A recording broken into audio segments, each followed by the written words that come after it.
পুঁই শাকের সম্পূর্ণ নিরামিষ একটা রেসিপি আজ আমি আপনাদের তৈরি করে দেখাচ্ছি। তার জন্য প্রথমেই কড়াইতে দিয়ে দিচ্ছি 2 চামচের মতো সর্ষের তেল।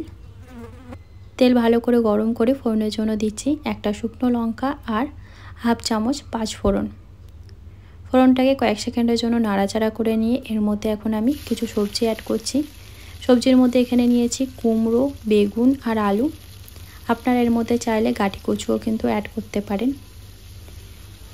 সবজির মধ্যে অল্প পরিমাণে লবণ আর হলুদ গুঁড়ো দিয়ে সবজিগুলোকে ভেজে নেব। ওই 2 থেকে 3 মিনিটের জন্য সবজিগুলোকে হালকা করে একটু ভেজে নিতে হবে। তো মিডিয়াম ফ্লেমে ঢাকা চাপা দিয়ে আমি সবজিগুলোকে ভেজে নিয়েছি। দেখতেই পাচ্ছেন সবজির মধ্যে হালকা একটা কালার চলে এসেছে। এখন এর মধ্যে আমি দিয়ে দিচ্ছি কেটে ধুয়ে রাখা পুঁই শাকটা। পুঁই শাক দেওয়ার পর ভালো করে একবার নাড়াচাড়া করে নিচ্ছি আর ঢাকা চাপা দিয়ে মিডিয়াম টু লো ফ্লেমে এখন পুরো রান্নাটা করতে হবে।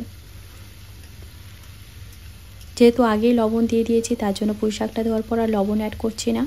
যেহেতু লবণ দেওয়া আছে পুঁই শাক থেকে কিন্তু এখন অনেকটা পরিমাণে জল ছাড়বে আর সেই জলেই কিন্তু সমস্ত সবজি সেদ্ধ হবে, আলাদা করে জল অ্যাড করতে লাগবে না। কয়েকটা চেরা কাঁচা লঙ্কা অ্যাড করেছি।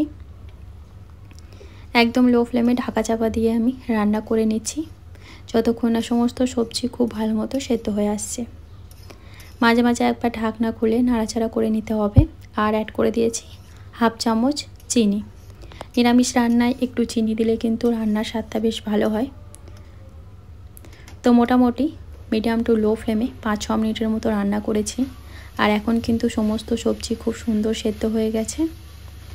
এইভাবে একটু খুন্তি করে সবজিগুলোকে ঘেটে নিচ্ছি যাতে পুঁই শাকটা একটু থকথকে হয়, একটু মাখো মাখো হয়। গ্যাসের ফ্লেমটা মিডিয়াম থেকে হাই করে দিয়ে আরও 2 মিনিটের জন্য একটুখানি পুঁই শাকটাকে নাড়াচাড়া করে নিচ্ছি হাই ফ্লেমে। তাহলে কিন্তু আমাদের পুঁই শাকের রেসিপি একদম রেডি হয়ে যাবে।